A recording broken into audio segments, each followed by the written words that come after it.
Merci d'être avec nous sur DBS Télévision. Bienvenue à cette nouvelle édition de SOS Parents, un programme pour vous parents ainsi que pour ceux qui participent au quotidien de nos adolescents. La vidéo a fait le tour des réseaux sociaux.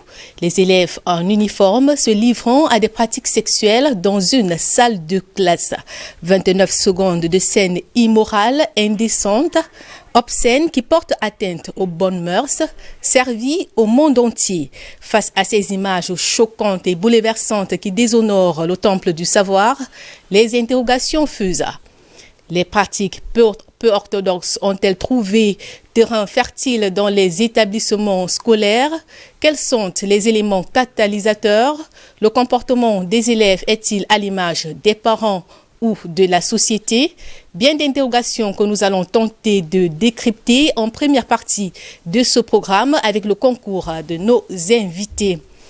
Les coliques chez le nourrisson, comment s'y prendre? Élément de réponse aux environs de 21h35. Ce sera dans le cadre de notre rubrique mots d'enfant. Et puis en fin d'émission, nous prendrons le cri de cœur d'un parent.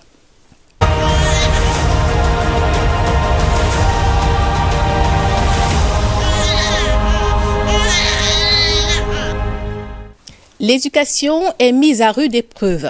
L'école, lieu sacré de la recherche du savoir, est à nouveau au cœur d'un scandale. Le cas de Kribi interpelle et met au goût du jour une situation qui nous concerne tous potentiellement. Pour en parler ce soir, nous recevons M. Ilé Goumla. Bonsoir, M. Goumla. Bonsoir Dipoto et bonsoir à tous vos nombreux invités ainsi qu'à aux nombreux parents qui vous suivent au quotidien. Vous êtes psychologue. Monsieur Goumla, à travers cette vidéo, quel est le message que ces enfants ont voulu envoyer? A priori, aucun message spécifique. Aucun. Juste s'amuser en fait. En fait, lorsque personnellement j'ai vu cette vidéo, a priori rien ne ressort comme un désir de faire du mal ou de faire mal, ou de mettre mal à l'aise un certain nombre de personnes. On est un peu comme des gamins qui sont en train de s'amuser juste. On s'amuse, on ose l'interdit, on goûte un peu, on s'amuse. En fait, a priori, rien de malsain dans l'intention, dans l'acte qui est posé. Mais derrière ça, il y a ce qu'on appelle la dynamique de groupe. Dans une dynamique de groupe, il y a toujours quelqu'un qui connaît que les autres. Et il y a une catégorie laquelle je ne peux pas l'identifier là tout de suite, mais il y a une catégorie qui est naïve. Et il y a une autre catégorie, généralement 1, 2 maxi, qui eux connaissent le contenu de l'acte qui est produit. Généralement, on va se demander, celui qui filme, certes, on a un téléphone Android, on filme, c'est pas anodin. Celui qui filme, c'est quoi son intention à lui? Lorsque dans une salle, aux heures de pause, les élèves de manière consensuelle en arrivent à produire ce genre d'acte, ça suppose qu'il y a un leader qui, lui, a la capacité d'influencer ou d'amener les uns et les autres à déraper d'une certaine manière. Donc, ça veut dire, c'est une classe, c'est un groupe, et lorsque je suivais sur un autre média, le préfet parlait, cela démontrait qu'en fait, apparemment, ce sont des élèves qui ont eu à faire des parcours ensemble. Donc, il y a comme des rituels, comme des habitudes, comme des manières de faire, qui a toujours préexisté ou existé entre eux.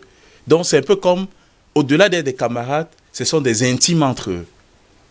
Donc, ça peut dire que, a priori, lorsqu'on voit cette vidéo, on ne perçoit pas une intention malsaine de faire quelque chose de terrible. On est un peu comme dans un jeu pour enfants, où, comme malheureusement, soit les enfants disent, « Yeah, on a vu ton kékette, yeah, c'est ta famille. » En fait, comme si on s'amusait, en fait, sans mal penser. Mais malheureusement, pour eux, c'est mal. Monsieur Goumla, vous entendre, est-ce que c'est comme ça dit que ces élèves n'avaient pas conscience de l'impact de leur acte? J'ai précisé, c'est une dynamique de groupe. Et dans ce groupe, il y a 1 ou 2 leaders, ceux qui influencent, qui peuvent amener les uns et les autres à produire des comportements qui, pour eux, n'est pas un souci parce que c'est tel qui a demandé. Et on met généralement ça sur l'élément de la confiance. Lorsqu'on fait confiance à un leader, à un chef, on peut oser des comportements, peu importe le côté malsain, pervers, destructeur du comportement. Parce que c'est le leader qui a insufflé ou influencé ou dit il faut que toi tu fasses ci, sachant que tel est plus fragile en présence de tel, alors met les personnes en situation. Ça paraît banal. Et justement, c'est cette banalité-là qui fait sur laquelle il faudrait qu'on s'interroge plus tôt. Comment une situation a priori banale, on est dans un cadre banal et on est dans un contexte banal, on est dans une société où on a fini par banaliser les actes sexuels. Le banal a fini par devenir la norme, comme disait souvent quelqu'un, où je vais mal paraphraser ce qu'il disait en parlant de l'écart qu'on normalise, la norme qu'on écarte. En fait, on a l'impression que la norme, lorsqu'on veut l'implémenter, la construire, la bâtir, c'est comme si on devenait un peu, au vu de la société de manière générale, celui qui met d'aller au cabanon. Mais lorsque l'écart est mis en avant, qu'est-ce qui est généralement mis en avant? Qu'est-ce qui est donné sur l'aspect des réseaux sociaux, sur l'aspect genre visuel de le plus communément, même au niveau de nos artistes musiciens, même au niveau généralement de nos films que nous voyons le plus souvent, même au niveau de nos réalités au quotidien. Qu'est-ce qui est généralement mis en avant? C'est le nu, c'est du sexe, c'est généralement des actes déviants, c'est des propos malsains. En fait, on a la sensation que nos mœurs finissent par être noyées dans le processus normal de ce que nous faisons. C'est comme si les bonnes mœurs finissent par être mises à l'écart et les mauvaises mœurs finissent par prendre la place sur la table et c'est un peu comme si ça devenait le repas quotidien. Et nous allons tenter de voir comment renverser cette tendance tout au long de cette émission. Colin Bekatal est avec nous. Bonsoir Colin. Bonsoir Adi. Vous allez bien? Oui, très bien, merci. Après la diffusion de cette vidéo sur les réseaux sociaux, vous êtes allé à la rencontre de plusieurs responsables d'établissements scolaires. Vous avez capté quelques réactions. C'est un élément que vous avez réalisé avec le concours de Thierry Célanet, Cyril Nantion et Eliane Ndeni.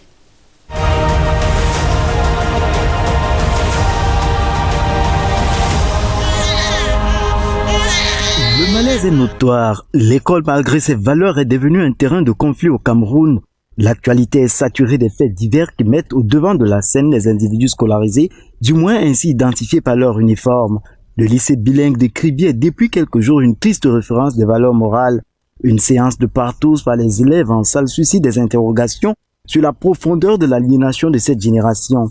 Partant du fait que l'on ne soit pas au premier scandale de la sorte dans les lycées et collèges du Cameroun, devient-il soudain que la pratique du sexe dans sa perversion extrême relève d'un exploit qu'il faut immortaliser? Ils viennent tout simplement soit du déficit de compréhension que les élèves ont eux-mêmes de tout ce qu'ils voient ou de ce qu'ils veulent imiter, et même de la recherche, comment dirais-je, de la vie facile.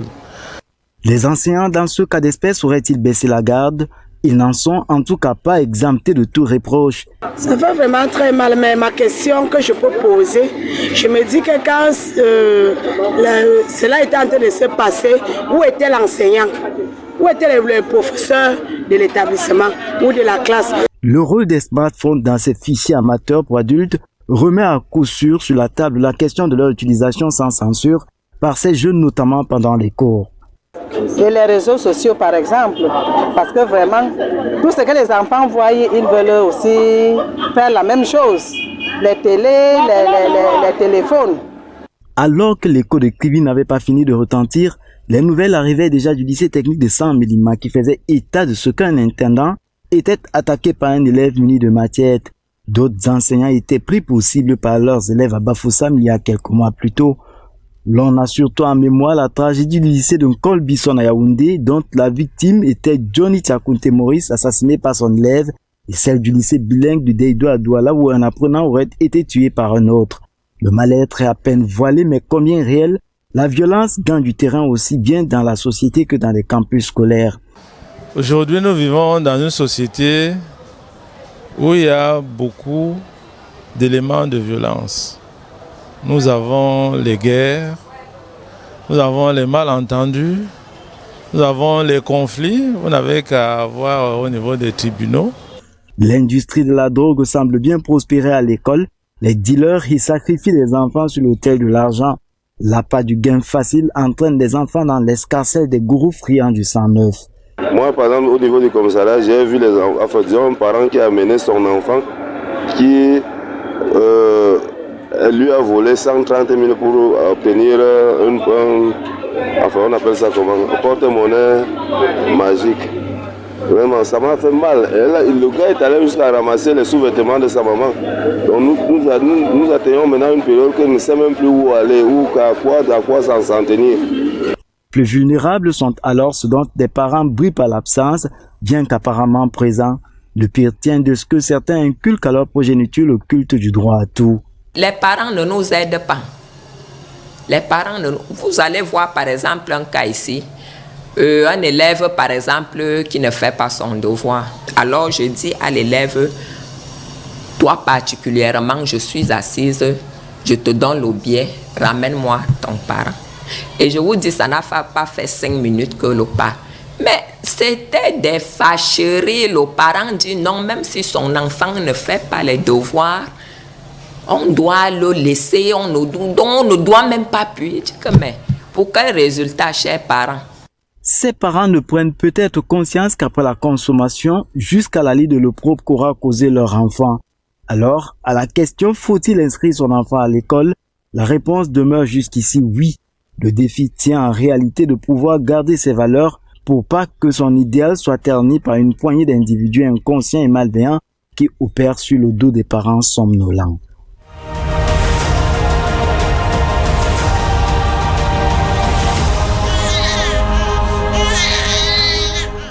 C'est un rendez-vous hebdomadaire sur cette antenne tous les mercredis à 21h. C'est une plateforme pour vous parents ainsi que pour ceux qui participent au quotidien de nos enfants. C'était là le reportage de Colin Bécatal, l'école La Nouvelle Antise, qui évoque ce titre, Colin Bécatal. Oui, en fait, ce qui hante et ce qui fait peur, c'est ce qui perturbe, n'est-ce pas, la sérénité. Alors, le constat que je fais en tant que reporter, c'est celui selon lequel, lorsque je franchis le seuil d'un établissement scolaire, les questions, n'est-ce pas, qui viennent après sont celles, on a encore fait quoi dans ce lycée? Qu'est-ce qu'on a encore fait? Vous voyez, un peu comme si les médias ne viennent dans les lycées que pour relayer des faits divers. On se rend bien compte de combien est-ce que la situation est vraiment très, très, très inquiétante. Alors, il y a de bonnes raisons de se poser la question de savoir si l'école finalement ne relève pas de la peur. Antise aussi de par les parents, parce qu'on se rend bien compte, malheureusement dans le cas de ceux de Kribi, j'en suis persuadé, la plupart de ces parents ont découvert qui étaient leurs enfants après que l'acte soit commis. Alors, maintenant des parents, chaque parent à la maison se rend bien compte de ce que son enfant, même s'il est doucet à la maison, peut être impliqué dans une affaire. On ne vit plus avec cette sérénité parce qu'une fois que le cri vient de là, c'est chaque parent qui est sur le qui-vive quant à savoir, tout en espérant que ce ne soit pas son fils, n'est-ce pas, qu'il soit impliqué. Alors, le reportage n'a pas évoqué que le cas de l'immoralité sexuelle. Il y a des cas par le passé qui ont défrayé la chronique, des cas d'agression, littéralement, des tragédies qui ont conduit même à la mort. On se rend bien compte de ce que est-ce que l'école finalement qui assurait la garantie de la sécurité n'est malheureusement pas, j'ai parlé de terrain de conflit, cet endroit où ceux qui y sont, et même ceux qui sont en dehors, n'est-ce pas, vivent avec une crainte, une peur entretenue. Voilà qui m'amène, n'est-ce pas, à choisir ce titre quand à me demander si l'école finalement, ce n'est pas une hantise, c'est quelque chose qui, à fin de compte, n'est-ce pas, entretient la peur au quotidien. Vous avez rencontré quelques encadreurs, les parents aussi. Quelle est leur attitude? Les parents, on a suivi dans le reportage, ont tendance, n'est-ce pas, à jeter l'anathème sur des encadreurs. Alors, mais les encadreurs aussi, ça laisse pas indifférent, hein, pour vous dire vrai, parce que depuis cette histoire malheureuse de Kribi, les enseignants je ne vais pas dire culpabilisent, mais on a l'impression qu'ils sont bien conscients de ce qu'il y a une certaine part de responsabilité dans ce qui s'est passé ailleurs, n'est-ce pas, qui les incombe. Parce que la tendance est à une certaine défense. On essaie un peu de se dédouaner, en quelque sorte. Ça s'est passé loin. Mais lorsqu'on pose une question, on a parfois l'impression qu'eux-mêmes se sentent évalués. On a l'impression que ces encadreurs pensent que nous nous adressons directement à eux lorsqu'on leur demande, n'est-ce pas, d'apporter une analyse sur ce qui se passe en fait. Donc la situation a quand même créé un certain malaise au sein de l'éducation nationale. Les enseignants, même ceux dont les élèves ne sont pas directement impliqués, ont l'impression qu'ils n'inspirent plus confiance en fait. Les parents les regardent avec, comme étant irresponsables, comme n'assignant plus pleinement, n'est-ce pas, des tâches de rôle qu'il leur a en quelque sorte assignées. Donc on espère que ce qui vient ailleurs, n'est-ce pas, ce que l'écho d'ailleurs amènera, n'est-ce pas, d'autres personnes, d'autres enseignants encadrants à être beaucoup plus vigilants pour que vraiment cela ne se répète plus. Parce que ça fait peur. Ça fait peur et ça donne des sueurs froides. Quand on voit nos jeunes monter ainsi, on se demande quel est l'avenir réservé à cette génération. Merci Colin Bekatal. Une fois encore, vous avez planté le décor de cette émission. Monsieur Goumla, quelle est votre réaction après avoir suivi ce reportage? Je dirais beaucoup de tristesse en fait. Beaucoup de tristesse dans cette aptitude que le reporter a très bien noté à vouloir se dédouaner et rejeter ça chez l'autre. Je crois que c'est un peu une approche qui n'aide pas. C'est une approche qui n'aide pas à trouver des solutions. Parce que il y a des éléments qu'il faut remettre en place. Ça s'est passé au sein d'un établissement. Les élèves l'ont tourné avec des tenues d'un établissement. Ça suppose que l'éducation est impliquée à l'intérieur. Et le gouvernement, à travers le ministère de l'Éducation, même si c'est les enseignements secondaires, même les enseignements de base et supérieurs, sont impliqués automatiquement. Ce n'est pas une affaire de dire « ça s'est passé ». Quand il y a cette posture-là, ça veut dire que la solution, c'est sûrement à l'époque de Mathusalem qu'on va la trouver. Ça veut dire que déjà, on n'est pas disposé ni disponible pour comprendre qu'est-ce qui a conduit à cette situation. Parce que une situation ne tombe pas comme ça. Les enfants ne s'autorisent pas ce type d'attitude ni de posture comme cela. Quelque chose se passe au niveau des mœurs. Qui garantit les mœurs? Quel est le filtre qui permet de dire jusqu'à quel niveau le citoyen peut s'autoriser, jusqu'à quel niveau il ne peut pas s'autoriser? Qu'est-ce qui garantit ces éléments? Maintenant, il s'avère qu'il s'agit d'enfants. On identifie plus, on dit qu'ils auraient sensiblement 16 ans, maxi 18 ans. Ça veut dire qu'ils sont en phase de puberté. Qu'est-ce que, au niveau familial, est fait pour les accompagner dans la gestion de leur sexualité?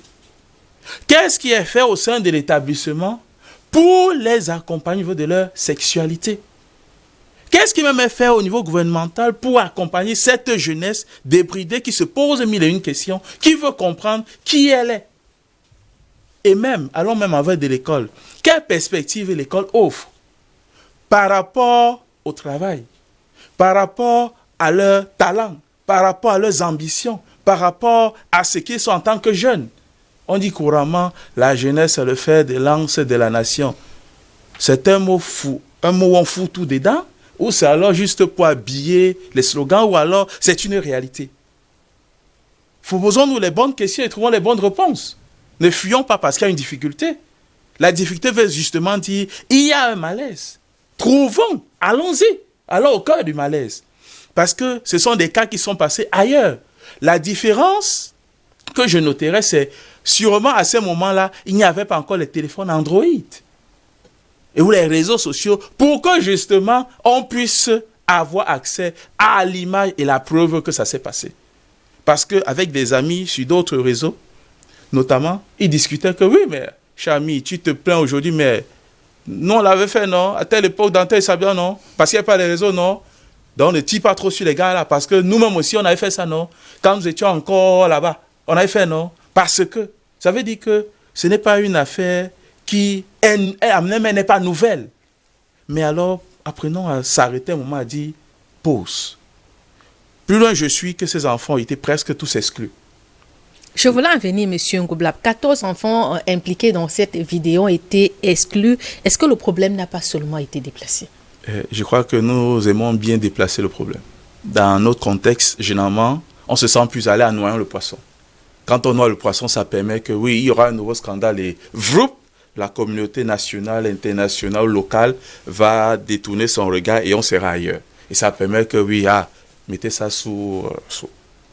Mais je disais à l'entame que qu'est-ce qui est le filtre? C'est quoi le filtre? Les chansons à la vogue, je crois que je ne préfère pas les citer, mais les chansons à la vogue sont toujours de nature ventre bas ventre. Et vous voulez donner un enfant de 5 ans, de 7 ans, de 9 ans, de 11 ans, vous lui donnez quoi comme denrées cognitives? C'est quoi les denrées cognitives?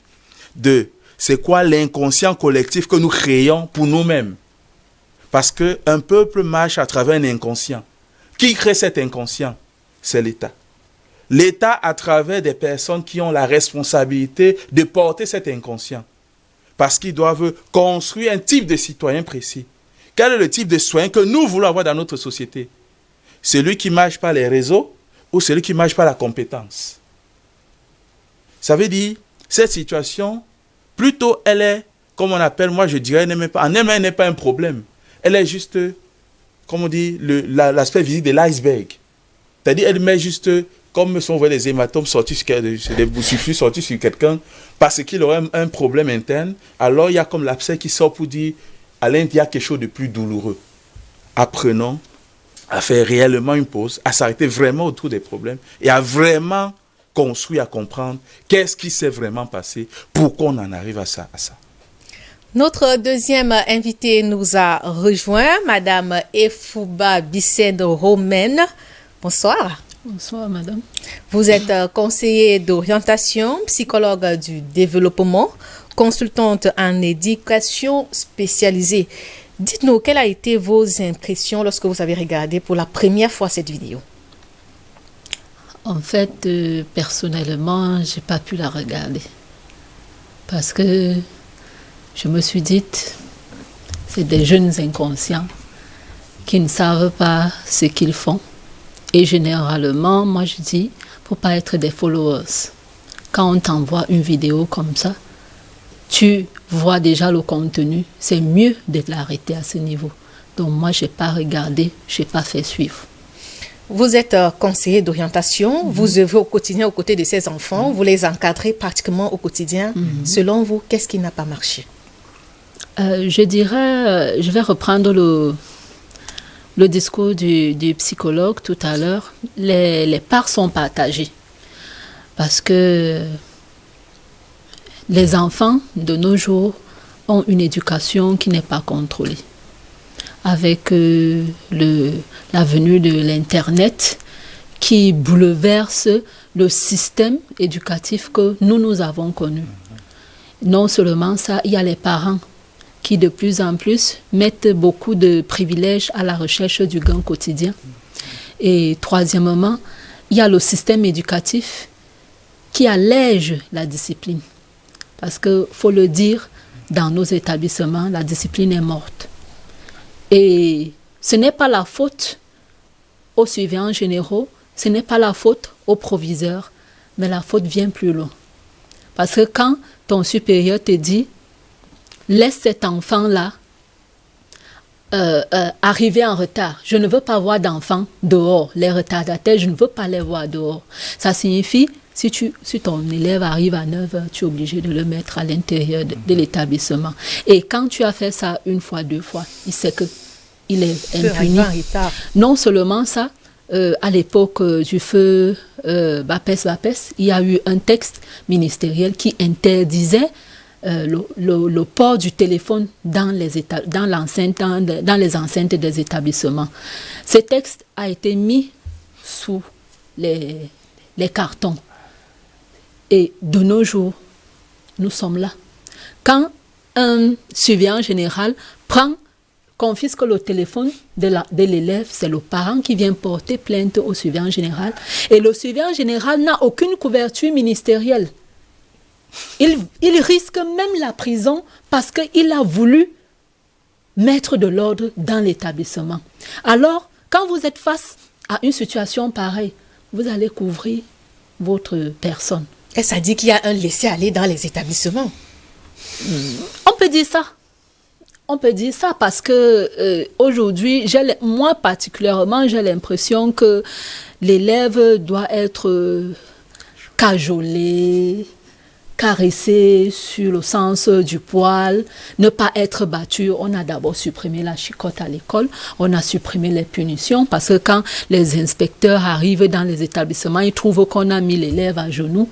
C'est le chef d'établissement qui est blâmé, c'est le surveillant général qui a mis l'élève à genoux, qui est convoqué, c'est ceci, c'est cela. On a supprimé tout. Et qu'est-ce qu'on veut? Qu'est-ce qu'on attend? Parce que nous, à notre époque, il y avait des gens qui faisaient ça. Mais il y avait cette censure sociale-là qui faisait un peu peur. Si mon surveillant général vient me trouver en train de faire ça, qu'est-ce qu'il va se dire? Donc je fais ça, mais je le fais en cachette. Il y a des sentinelles, on les appelait des sentinelles, ils sont là pour guetter. Mais ici, personne ne guette. Mais est-ce qu'on a d'abord assez de surveillants généraux dans les établissements? Parce qu'on a des élèves, comment on a des élèves qui sont très très pléthoriques dans les établissements. Est-ce qu'il y a assez de surveillants? Il y a des surveillants généraux, il y a des surveillants de secteur qui sont là pour assurer la discipline. Mais on doit suivre l'ordre qui vient. Est-ce que cette discipline n'est pas un peu caduque? Est-ce qu'elle prend en compte les nouveaux paramètres qui rentrent désormais en jeu? Vous avez parlé des téléphones portables, des réseaux sociaux. Normalement, je dirais qu'il faut une éducation dans cette société de l'usage des TIC. On doit, que ce soit pour les parents, que ce soit pour les enfants, que ce soit pour la société entière, qu'on prenne vraiment ça en charge, qu'il y ait une éducation à l'usage des TIC. C'est très important. Parce que c'est là où vient le problème. Ces élèves qui utilisent, c'est un moyen, on ne leur montre pas que le téléphone est un moyen de communication, le téléphone est un moyen d'étudier, le téléphone est un moyen pour faire des recherches, pour gagner en connaissance. Mais eux, ils savent que je peux faire tout avec le téléphone. Il faudrait qu'on reprenne cela à la base, qu'on enseigne même nos parents, parce que quand l'enfant prend le téléphone de son père, il tombe sur une vidéo pornographique, il est à l'aise. Il sait que non, papa fait ce que moi aussi je fais aussi. Donc, je crois que la société camerounaise, africaine, pas camerounaise spécialement, africaine. Parce qu'une fois, je suivais la conférence des Nations Unies sur les apprentissages le mois passé en février. Les statistiques ont montré qu'en Afrique, le plus grand débit d'usage de l'Internet, c'est en Afrique qu'on le retrouve. L'Europe n'utilise plus l'Internet comme ça. Pourquoi on devrait se poser cette question-là? À vous entendre, l'auteur est du côté des parents. Est-ce que les enseignants sont totalement blancs dans cette histoire? Parce que les enfants ont tourné une vidéo pendant un bon bout de temps dans une salle de classe. Ils n'ont pas été inquiétés tout au long du tournage jusqu'à la fin. C'est à la diffusion sur les réseaux sociaux que les encadreurs se rendent compte que cela se passait dans leur établissement. J'ai dit les torts sont partagés. Parce qu'à ce moment-là, on va interroger, c'est l'enseignant qui est avec la classe. Peut-être même c'était le retour du sport parce que je les vois en tenue de sport. Peut-être c'était le retour de sport ou bien le professeur de sport n'est pas venu au cours. Donc on va interroger, c'est en menant les enquêtes qu'on va interroger qui avait la charge de la classe à cette heure-là. Mais comme le psy disait tout à l'heure, c'est une entente collective. Ils ont bien ficelé cette histoire, bien menée. Ils ont même fait certainement des essais. Des simulations. Oui, des simulations. Et bon, ils ont trouvé le moyen le plus propice parce que ces enfants, le jeune a ceci de merveilleux, c'est qu'il sait maîtriser l'adulte au bout des doigts. Si un jeune se dit en une semaine, il va te maîtriser, il le fait. Donc, ils ont étudié l'établissement, Ils ont pris la peine d'étudier les méthodes et techniques de l'établissement. Ils ont même su certainement qu'à cette heure-là, il n'y aurait pas de surveillance générale, il n'y aurait rien. Donc, ils ont pu étudier tout ce qu'ils avaient à faire. Monsieur Goumla, doit-on mettre les parents sur le banc des accusés? Tout le monde est sur le banc des accusés. Ce n'est pas une affaire des parents. Et c'est pas une affaire de l'établissement, c'est pas une affaire du ministère, c'est pas, voilà. C'est tout le monde est sur le banc des accusés. Avant d'arriver à cette question, cette vidéo, parce que j'ai quand même des bribes au niveau de l'audiovisuel, vous voyez, ça montre que c'est pas seulement 29 minutes. C'est au niveau du montage. C'est au niveau du montage qu'ils arrêtent à 29 secondes. C'est au niveau du montage. Ça fait plus que ça sûrement si on retrouve les roches. Ça doit faire plus que cela. Donc, ils ont dû prendre des séquences qui parlaient le mieux pour eux avant de le faire. Et même la vidéo, c'est le petit ami d'une des personnes qui va transmettre la nouvelle. Parce que quand il a vu ça, l'a choqué. Donc ça veut dire que, comme Mme Efouda le signalait, ça montre que ce sont des personnes qui ont construit une équipe en fait. Ça, c'est une équipe. Monsieur Goumba, c'est des enfants quand même qui ont été encadrés au sein d'un maillon familial. Ils viennent des familles et l'encadrement commence dès le bas âge. Cela remet quand même au goût du jour le suivi parental. Cela remet en question le suivi parental. Oui, ça remet vraiment. Depuis le début, il est fait. Les parents, de manière générale, mettent en avant la recherche du gain. Lorsqu'elle parlait même du surveillant général, j'ai une histoire plus terrible que celle-là. Le surveillant général allait faire presque une semaine en cellule. Parce que justement, il a eu le toupet de garder le téléphone d'un élève. Il allait faire une semaine parce que le père de l'enfant était, comment on dit, était un bobo. Était quelqu'un, des gens de là-bas. Donc, les parents, malheureusement, dans nos contextes le plus souvent, les parents, il y a une cassure au niveau du système éducatif qu'il faut qu'on comprenne très bien. À une certaine époque, je dirais à l'époque de mes parents ou de mes grands-parents, l'éducation n'était pas faite par le père ni la mère. L'éducation était faite par la communauté. Et plus précisément par la tante ou par l'oncle. C'était la tante ou l'oncle qui avait le pouvoir, la main mise sur mes enfants à moi. Ce n'était pas mes. Possessif comme ça semble l'être aujourd'hui, on dit famille nucléaire. C'est pourquoi dans un autre, je disais, le mot famille, là, moi, elle est ambiguë pour moi, elle me paraît un peu bizarre. Quand on dit famille, je suis un peu mal à l'aise. Donc, ça fait qu'il n'y avait pas famille nucléaire. Il y avait cette famille, mais pas nucléaire. Premier élément. Deuxième élément, il y a une transition au niveau de ce qu'on appelle l'école. L'école, je vais dire l'école sous l'arbre, où l'école n'était pas en fait l'école où on était assis devant des bancs. C'était en fait des systèmes de transmission à travers des actes. C'était pas des actes, pas des situations qu'on transmettait le savoir. C'était pas je vais t'expliquer comment la morphologie de la femme, mais je vais t'expliquer comment. Non, c'est en situation, par exemple, pendant que tu tires, tu puises l'eau, c'est de manière, comment on dit, c'est incorporé, en fait. C'est par apprentissage, en étant sur les situations que l'enseignement t'est donné. Nous venons avec l'école dite moderne. On est maintenant assis sur des bancs, où on regarde un tableau noir, et il y a un maître. Le maître qui hier n'avait pas de pouvoir, maintenant a pris le pouvoir que un tiers dans la société avait. Donc il y a eu cassure. Il y a ces petits cassures qui ne font que continuer. Après, maintenant, on dit les nouveaux apprentissages, c'est maintenant avec des smartphones. Monsieur, face à ces nouveaux paramètres, est-ce que les parents ne doivent pas un peu actualiser, les encadreurs, leur façon de transmettre aux enfants? C'est pas évident, ce que vous demandez là. Parce que les enfants, ils ont de nouveaux codes, oui. Ils ont une nouvelle façon de transmettre et les parents sont parfois étrangers à cela. Effectivement. On ne casse pas une méthode qu'on a conçue sur 40-50 ans. Même si elle ne marche pas, même si elle ne fonctionne pas, la personne vous dit, je n'ai plus la force ni l'énergie de transformer. Je redeviens spectateur de ma vie ou spectateur de la vie.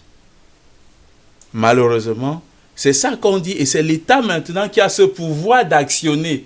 Parce que l'individu, lui, en tant qu'individu, n'a plus les outils, les ressources pour justement créer et construire cette actualisation qui est sollicitée, qui est attendue. Parce que si le parent ne s'actualise pas, il ne saura pas justement identifier ces nouveaux codes-là pour savoir comment intervenir. Comment est-ce qu'il va intervenir? J'ai eu à répéter une jeune fille du CE1. Mais je vous avoue, on demande à la mère d'aller à l'école parce que lorsqu'on fait les contrôles, elle ne rentre pas avec ses cahiers. On demande de justifier, elle nous répond, elle me répond, le maître a pris mon cahier parce qu'il voulait montrer ça aux autres élèves. On dit, ah mais j'ai dit, madame, excusez-moi, c'est trop bizarre. Il est mieux que vous ayez, je n'ai pas le temps, j'ai trop à faire. Et c'est lorsque j'arrive à l'établissement, l'enseignant dit que, eh bien oui, elles sont 3 en salle. 3, hein? Je dis CE1. Elles sont 3 en salle. Que le cerveau de ces jeunes filles-là, ça ressemble au cerveau des enfants. Ça ressemble au cerveau des enfants. Il dit elles sont au CE1. C'est pour dire, le parent se sent démuni. Il dit, lui cherche l'argent. Le mot l'argent devient une fuite en avant. Par le canal de l'argent, on fuit parce que c'est douloureux. C'est douloureux de devoir avouer à soi-même. C'est un peu comme dire, je suis en face du miroir, je suis en face de moi-même, je me vois moi-même dans ma décrépitude. Est-ce que je suis à même moi-même de supporter, de porter cette douleur-là pour pouvoir accompagner mon enfant? Et malheureusement, beaucoup préfèrent dire, mieux je ne vois pas, et je peux au moins parler et me sentir au moins quelqu'un. En faisant au moins ces procédures, je me sens au moins quelqu'un. J'existe au moins, même si c'est une existence parcellaire et partielle. Madame Efouba, vous êtes conseillère d'orientation. Est-ce que ces enfants ont des projets, ces enfants que vous encadrez au quotidien? Certains ont des projets, mais je dirais que le travail de fond, il y a un grand travail de fond avec ces enfants. Parce que nous les accompagnons bien sûr dans la réalisation de ces projets, mais nous ne sentons pas le soutien parental. Parce que c'est très important que quand nous accompagnons l'enfant dans son projet, le parent puisse soutenir ce projet. Le parent, lui, il veut juste réaliser son projet, qu'il n'a pas pu, son rêve inachevé, donc son rêve de jeunesse. Je prends un exemple, j'ai un enfant qui veut faire fiscalité et le parent, lui, il dit, je voulais faire comptabilité quand j'étais jeune, mes parents m'en ont empêché. Tu ne feras pas fiscalité, tu feras comptabilité. L'enfant va maintenant faire comptabilité sans toutefois savoir pourquoi il va faire comptabilité. Ils sont nombreux comme ça, ils sont dans des spécialités juste parce que le parent a demandé que va. Et je suis allée. Est-ce que ce n'est pas tous ces déséquilibres qui, au final, finissent par perturber ces enfants qui s'adonnent à ce genre d'images, de scènes? Je dirais que le problème de sexualité n'est pas typique à l'Afrique ni au Cameroun. C'est un problème qui est international. Je mène des recherches actuellement sur la sexualité des adolescents avec handicap. Et je découvre tellement de choses sur la sexualité. Ce qui se passe actuellement, c'est la volonté internationale de banaliser ce qu'on appelle sexe. C'est ça qui mène, parce que ce n'est pas seulement lié à notre contexte. C'est une volonté internationale qui pousse à travers, comme monsieur l'a dit, ce que nous regardons dans nos chaînes de télévision, ce que nous écoutons dès que nous sortons du ventre de nos parents, ce que nous regardons quand tu es bien même peut-être connecté, tu es en train de faire une recherche, c'est un site pornographique qui vient devant toi et qui t'est proposé gratuitement. Donc je dirais que moi, ma solution, c'est qu'on puisse faire revenir. Je ne sais pas si on est déjà au niveau des solutions. Bien entendu. Ok, qu'on puisse faire revenir l'éducation à la sexualité. Très, très important. L'éducation à la sexualité qui va permettre que ces jeunes-là, ces jeunes adolescents qui ont reçu certainement des traumatismes au cours de leur existence, au cours de leur développement, que ces traumatismes-là puissent être guéris. Parce que tant que ce n'est pas guéri, même si on les exclut, ils reviendront reproduire parce que pour eux, ce sont des actes normaux et ils ne comprennent pas pourquoi on les a exclus. ils ne comprennent pas. Donc, il faudrait que les psychologues qui vont les prendre en charge regardent le côté trauma, guérison du traumatisme, que certainement, je mets entre guillemets, certainement, ces 20 élèves et j'en passe, reçoivent au quotidien, reçoivent au cours de leur développement. Ça va aider à ce qu'ils puissent changer et qu'on puisse les récupérer, qu'ils puissent être des personnes valeureuses dans la société. Et pour les autres, on avait à l'époque, moi je me souviens, des cours de morale. Chaque matin, à 7 heures, on faisait cours de morale. Je ne peux pas oublier ça, cours de morale. Et à l'église, on avait Eva, éducation à la vie et à l'amour. C'était pour les adolescents. Je ne sais pas quelle église suit encore ce programme de nos jours.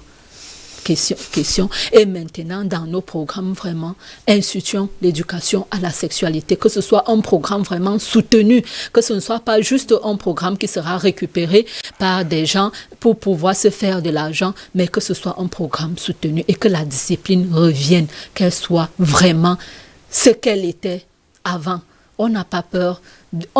Celui qui éduque avec une bonne intention, reçoit un individu bien formé. C'est mon mot de fin. Monsieur Goumla, qu'est-ce que vous pouvez ajouter au niveau des solutions? Je crois qu'elle a ciblé l'essentiel.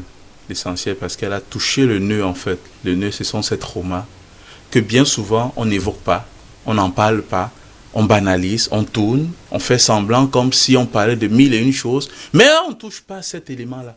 On parle de tout. On va parler de la boisson, de la vie qui tourne, des voitures qui montent. Mais le nœud, on va le couvrir. Le parent est plus que jamais interpellé, M. Goumla. Comment doit-il repenser l'éducation de sa progéniture? Aujourd'hui, je ne sais pas pourquoi j'ai du mal à vouloir cogner sur le parent. J'ai du mal à vouloir parce qu'en fait, on lui demande une charge dans laquelle lui-même, il est oppressé. Lui-même, il est dans un dispositif où il ne se retrouve pas lui-même. Il sort d'un ventre où une dynamique éducative lui a été donnée. Il est dans une catégorie où une autre dynamique est donnée, mais lui, il est dans un entre-deux. Il est comme un hybride qui ne sait pas en fait s'il est à gauche, s'il est à droite. Mais on lui demande à lui de trouver des solutions dans un quelque chose que lui-même, de manière intuitive, il perçoit qu'il y a comme quelque chose qu'il ne sait pas et il beaucoup préfère abandonner. Et je vous le dis, c'est hyper douloureux de vouloir aller à contre-courant lorsque vous avez une société qui est consciente de son malaise, mais qui... Mais M. Goumla, c'est le parent qui livre l'enfant à la société. Je ne dirais pas ça comme ça. Le parent a un projet. Est-ce qu'il comprend lui-même son projet? Je crois que l'une des choses, c'est aussi l'une des intentions de cette émission, d'accompagner le parent. Parce que le parent, j'avoue, dans ce que je rencontre, de nombreux parents sont déstabilisés, sont perturbés, sont à bout ou sont à l'agonie. Ils ne savent pas quoi faire. Ils regardent l'enfant comme s'ils étaient l'enfant de leur enfant. Ils sont 7 parents au niveau administratif. Au niveau du papier, on va dire qu'il a 50 ans, l'enfant a 18 ans. C'est le papier qui dit. Mais dans le rapport de force, dans les transmissions à faire, dans les savoirs et les savoir-faire à accorder, à donner, souvent ils se sentent démunis. Pour ces parents démunis qui nous suivent, M. Goumla, oui, comment doivent-ils repenser l'éducation de leur progéniture? C'est simple et compliqué. Comment est-ce qu'ils doivent le repenser? Déjà, je me demande, est-ce qu'ils le peuvent déjà? Parce que... En tant que parent, on est prêt à tout pour ses enfants. A priori, on est prêt à tout, mais je vous dis, j'ai été répétiteur. Et en tant que répétiteur, j'ai vu plusieurs parents qui abandonnaient l'enfant au répétiteur. C'est le répétiteur qui devait être le grand frère, l'oncle, et c'est ce que nous décrions tous les jours dans cette émission. Donc, mais quand même, il y en a certains, peut-être pour, comme on dit, il est souvent dans la Bible, au moins pour ces deux-là.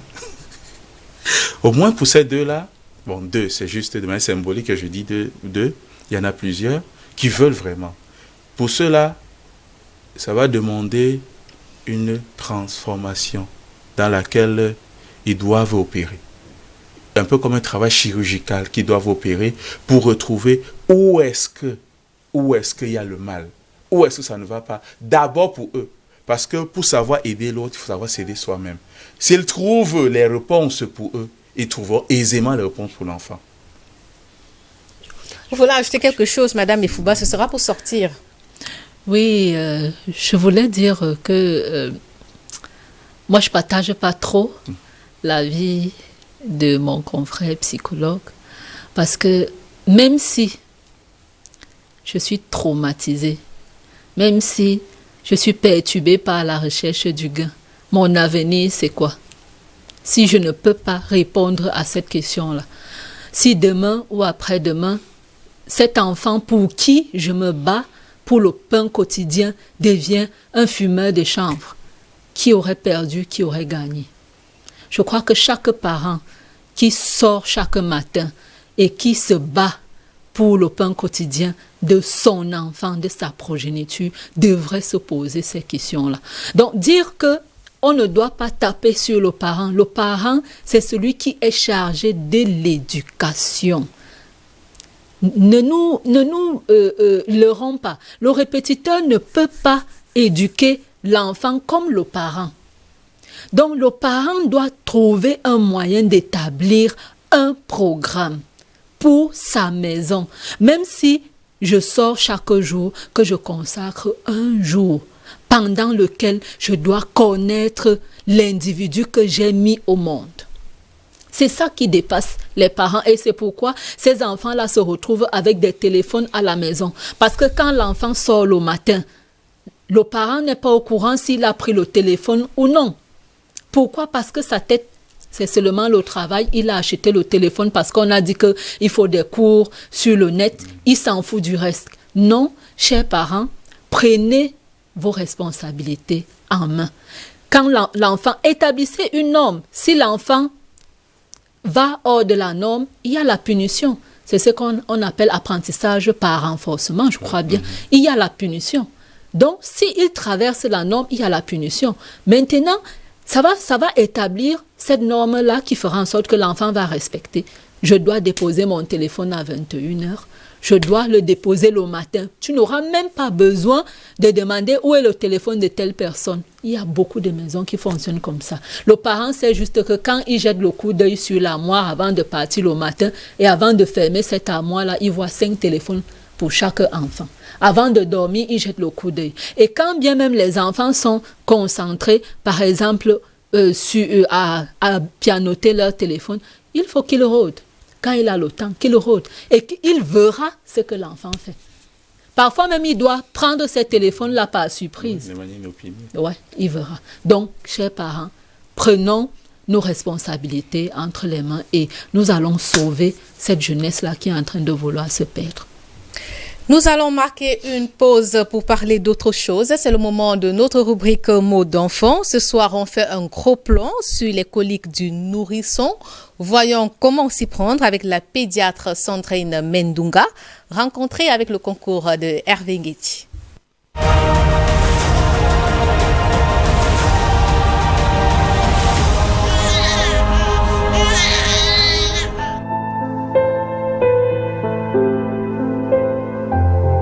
Les coliques du nourrisson. Donc en fait, c'est, je dirais, un syndrome comportemental chez le nourrisson, environ de 1 à 4 mois, qui se présente par de longues périodes de pleurs excessifs qu'on ne peut pas apaiser et qui entraînent une angoisse chez les parents.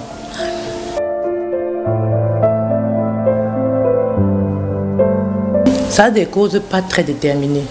Ça veut dire qu'il y a des nourrissons chez qui on ne retrouve aucune cause.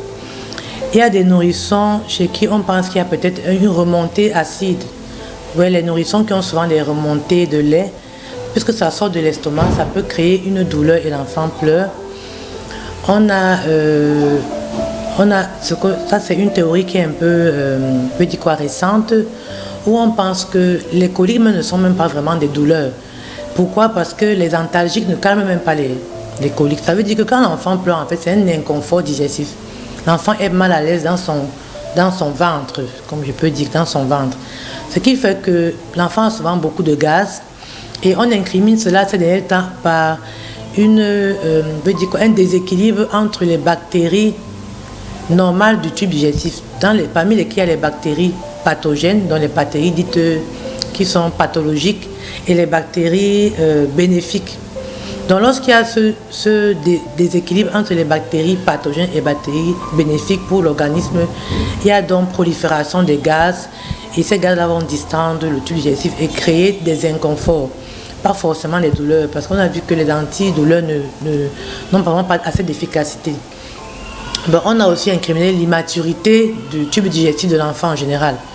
Donc parce qu'il est immature, il n'arrive pas à bien digérer et l'enfant a un inconfort qui le fait pleurer.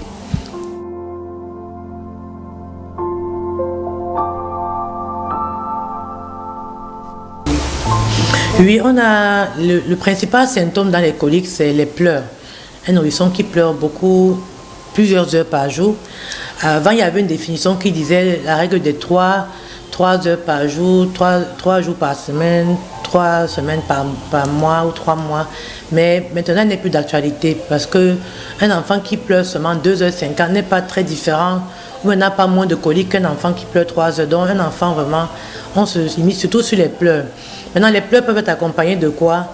D'un tortillement, un enfant qui se tortille, un enfant qui fait beaucoup de gaz, soit les paies ou bien les rots, un enfant qui a le ventre un peu ballonné, un enfant qui souvent peut avoir de la constipation, mais en général, le nourrisson qui a des coliques est un nourrisson bien portant, souvent même tout dodu, qui grandit bien, qui a toujours de l'appétit, il n'y a pas de perte d'appétit. C'est ce qu'il faut retenir dans les coliques de nourrisson. Généralement, le nourrisson grandit normalement.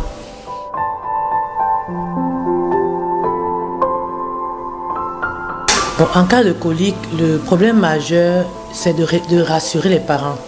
Donc il faut rassurer les parents, il faut être à l'écoute des parents, il faut avoir de l'empathie et il faut les faire déculpabiliser. Il faut montrer aux parents qu'ils peuvent agir dans la lutte contre les coliques, ils peuvent apaiser leur bébé. Parce que généralement, c'est la famille qui est anxieuse, le bébé pleure toute la nuit, le parent, le papa ou la maman ne sait pas comment calmer le bébé. Voilà, donc dans le traitement des coliques, proprement dit, tous les traitements, les antispasmodiques, les médicaments qui luttent contre les contractions du muscle du tube digestif, les médicaments qui absorbent les graisses, les gaz, je veux dire, n'ont pas montré vraiment leur efficacité. Donc les préparations à base d'éléments végétaux comme les grippes, ce qu'on appelle les grippes Wata, les pinko, toutes les mamans connaissent ça. Ça n'a pas montré vraiment leur efficacité. La preuve, c'est que les bébés, même qui prennent ça, quand les mamans viennent ici, les mamans ont toujours déjà pris le griwata, le pinko, toutes ces préparations. Donc, il faut tout faire pour apaiser le bébé. Il faut prendre le bébé dans ses bras. Il faut lui chanter une berceuse. Il faut lui faire des balades. Bon, avec la littérature de l'Europe, il faut faire des balades dans les poussettes. Souvent, ça apaise le bébé. Il y a aussi des techniques de massage abdominal dans le sang du aiguilles du montre. Il paraît que ça apaise un peu le bébé. On peut aussi placer le bébé comme quand il était dans le ventre, c'est-à-dire que les genoux, un peu à califourchon, les genoux, les pliés, la tête en bas, les genoux. Et c'est une position qui entraîne, il peut dire, un léger massage du ventre.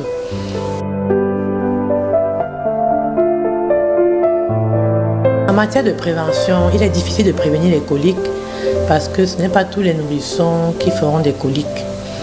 Donc, comme mesure hygiéno-diététique, on peut demander à la maman d'éviter les boissons gazeuses quand elle allaite ou beaucoup de sucreries. On peut demander à la maman, après avoir allaité le bébé, il faut qu'elle s'assure que le bébé ait bien fait le rot. Donc, on devra lui apprendre la bonne technique pour faire le rot au bébé.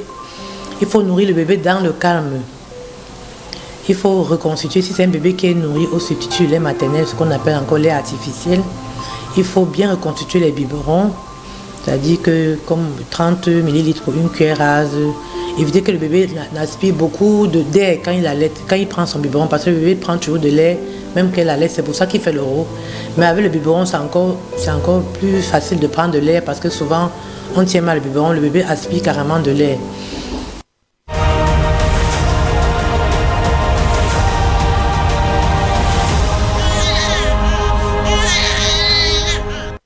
Nous sommes rendus à la dernière partie de ce programme, le cri de cœur. Sans transition, je vais tout de suite vous lire la correspondance du parent qui nous a écrit cette semaine. Bonsoir SOS Parents, je suis particulièrement désespérée face à l'attitude de mon fils. Beaucoup disent que je suis une mauvaise mère. Mon mari fait partie des premières personnes à penser ainsi. Mais j'ai la foi en Dieu et je crois que ça ira. Je multiplie les recherches de solutions. C'est pourquoi je m'en remets à vous ce soir. Voilà, j'ai un enfant de 9 ans, extrêmement colérique. C'est une attitude qu'il a depuis qu'il est tout petit. À la moindre contrariété, il se met à hurler, à tout casser, pleurer ou encore à se rouler par terre. Ceci même en public. Le week-end dernier, la nounou l'a interrompu en plein match de football avec ses amis pour lui demander d'aller se laver afin d'attendre son répétiteur. Mon fils a piqué une crise et s'y est farouchement opposé. Il l'a même frappé et essayé de la mordre. Et c'est une attitude qu'il a souvent, même envers nous. Un jour, en plein marché, il a commencé à se rouler au sol. Je vous assure que j'ai eu la honte de ma vie. Mes proches pensent que je ne suis pas assez ferme avec lui. Et pourtant, je fais tout ce qui est à mon pouvoir pour le canaliser. Il s'est mis en tête qu'il est grand et veut faire les choses à sa façon. Je suis au bout du souffle, c'est mon fils unique. Je ne veux pas le voir grandir ainsi. Ces nounous finissent toujours par craquer et à démissionner. Dites-moi quoi faire pour le remettre sur le droit chemin. Merci pour cette opportunité que vous donnez aux parents. Madame Efouba, à partir de quel moment la colère d'un enfant devient inquiétante? Normalement, un enfant n'est pas colérique. Quand il manifeste de la colère, je crois que le parent doit rechercher l'élément générateur de colère. C'est la première chose. Qu'est-ce qui déclenche cette colère-là? Est-ce que c'est parce qu'il y a du bruit autour de lui? Est-ce que c'est parce qu'on lui a refusé quelque chose qu'il aime? Est-ce que je dois rechercher l'élément déclencheur? Parce que là, la maman décrit juste plusieurs scènes différentes et on n'arrive pas à trouver l'élément vraiment qui déclenche souvent la colère chez cet enfant-là. Dès qu'elle a trouvé l'élément déclencheur, elle doit amener cet enfant-là, si c'est depuis la naissance qu'il le fait jusqu'à l'âge de 9 ans, je crois que cet enfant-là doit subir certains examens neurologiques pour déterminer s'il n'a pas une maladie spécifique. S'il est un enfant neurotypique ou bien atypique, peut-être qu'il peut traîner un autisme léger. Parce que l'autisme, on a souvent des crises comme ça là, parce qu'on est perturbé, parce qu'on ne veut pas on a un certain chrono qu'on a établi dans notre tête et quand il y a quelque chose qui vient bousculer ce chrono là, on pique des crises de colère. Peut-être il doit avoir un problème, donc que ce parent-là se rapproche des hôpitaux et des médecins spécialisés pour déterminer déjà si l'enfant n'a pas ne traîne pas une maladie quelconque. Et aussi, troisièmement, dès qu'on aura maîtrisé ces deux éléments, qu'on cherche à éduquer l'enfant à pouvoir maîtriser ses colères. On peut l'éduquer à maîtriser. Soit cette éducation-là peut se faire sur lui-même. Peut-être quand il sent la colère venir, il peut s'arrêter le ventre ou alors s'arrêter. Donc, c'est une éducation qui va petit à petit à travers des exercices, suivant le fait qu'on maîtrise les éléments déclencheurs de la colère. Monsieur Goubla, peut-on aggraver le problème de cet enfant si on cède à ses caprices? Déjà qu'il faut comprendre c'est quoi le problème. Il faut savoir si l'attitude qu'on va poser va aggraver ou va réduire ou va apaiser. Elle a très bien fait de noter le fait que qu'est-ce qui déclenche cette colère. Moi, je dirais à cette suite qu'il faut aussi voir qu'est-ce qui le stabilise aussi. Parce qu'il faut bien comprendre que c'est pas toujours, il n'est pas colérique de lundi à dimanche. C'est pas de lundi à dimanche, il y a forcément une temporalité. Il y a forcément des événements que lorsque ces événements sont tout autour de lui, alors ça l'amène à... Peut-être il n'aime pas la frustration. C'est-à-dire que lui veut sa chose, quelque chose comme lui, le maître de lui, a décidé. Et les autres doivent se soumettre. Et un autre bien aussi, presque toutes les nounous épuisées. Ça veut dire qu'il y a un facteur émotionnel très fort qui se joue à l'intérieur. un épuisement qui se tisse. Et aussi, elle note aussi le regard. L'enfant, et elle notait ça dans une partie précédente, Madame Efouba notait ça, c'est l'enfant, c'est un fin psychologue. Ne doutez jamais des compétences de votre enfant. Ne doutez jamais. Lui, il a cette capacité à vous identifier, à cerner qu'apparemment, quand j'appuie ici, là, elle baisse, quand je fais ici, donc il est mieux que j'appuie de ce côté pour obtenir ce dont je veux. Donc, le parent, et notamment la mère, mais note aussi, il faut le préciser, le rapport un peu conflictuel, je dirais un peu conflictuel parce qu'il n'y a pas trop d'éléments dedans, avec son conjoint. Lorsqu'elle dit, c'est mon mari, fait partie de la catégorie des personnes qui me pointent du doigt comme étant une mauvaise mère. Ça veut dire que forcément, le rapport du couple doit aussi être étudié, encadré, apaisé, pour qu'ensemble, parce que ce n'est pas une affaire de la responsabilité unique de la mère, c'est une responsabilité conjointe pour trouver des réponses à cette situation qui met à mal le couple. Parce que si la mère va mal, ça perturbe le fonctionnement du couple. Et ça n'aide pas le couple à grandir. Et ça va générer d'autres, ça va, comme dit Jean, ça réactive d'autres traumatismes individuels. Ça. Et comme on dit souvent, devant le silence, le cerveau a le défaut d'aller retrouver ce qui lui est morbide, ce qui lui est angoissant, ce qui lui est anxiogène. Et c'est ça en même temps qu'il va aller bousculer sur l'autre. Et ça va faire que la relation, ça va créer un système très toxique qui va ni aider l'enfant pour trouver des solutions, ni aider la mère pour trouver de l'apaisement et des ressources intérieures à elle pour pouvoir trouver comment gérer, ni aider le père qui lui doit porter la famille. Donc, il faut véritablement qu'ils suivent les recommandations qui ont été énoncées. Déjà, un examen pour se rassurer si ce n'est pas justement un enfant qui aurait des problèmes neurologiques. Monsieur Goumla, à quel âge l'enfant est-il facile à canaliser? Il n'y a pas d'âge. L'enfant suit sa croissance, suit son développement, et chaque phase de ce développement a ses caractéristiques qu'il faut savoir écouter, apprécier, observer et encadrer et accompagner. La question n'est pas de dire parce qu'on est très collègue c'est mauvais. Non, c'est pas une affaire de, c'est comment on canalise ça. On peut avoir un enfant qui, vous voyez souvent l'enfant, il arrête les animaux, il tue. La question de non. Pause. Qu'est-ce qu'il trouve dans ça? Qu'est-ce qui l'amène à faire cet acte-là? Parfois, vous avez potentiellement un chirurgien extraordinaire que vous avez sous la main. Les meilleurs, vous voyez parfois des gens qui aiment le sang. On va dire non, c'est mauvais. Non, arrêtez-vous la pause. Peut-être que c'est l'apparition d'un don extraordinaire dans les activités où c'est le sang qui apparaît. Par exemple, comme un boucher. Par exemple, comme un chirurgien. Par exemple, comme un médecin. Donc, il y a les activités où il faut toucher le sang au quotidien. Et s'il est dans cet espace-là, il saura vous apporter une compétence extraordinaire. Donc la question de fond n'est pas de dire c'est mal ou c'est bien. La question c'est de dire qu'est-ce qu'on fait pour accompagner l'enfant dans ce qu'il est et non dans ce que nous voulons qu'il soit. C'est compris, Monsieur Goubla. C'est sur ce que nous allons refermer cette édition. Merci d'être passé sur notre plateau, Monsieur Goubla. Merci. Madame Efouba, merci pour votre contribution. Nous saurons refermer cette édition sans dire un joyeux anniversaire à la petite Sarah Noudea Pamela. Elle a eu 5 ans hier. Elle a soufflé sur sa 5e bougie le 9 mars. Sa maman, c'est notre réalisatrice. Joyeux anniversaire à toi, bébé. Bien de choses. Au nom de la grande équipe qui s'est mobilisée pour la production de cette émission, nous vous disons merci. Retrouvez la rediffusion de ce programme. Ce sera dimanche à 16h. Au plaisir de vous retrouver la semaine prochaine. C'est le prêt à Dieu.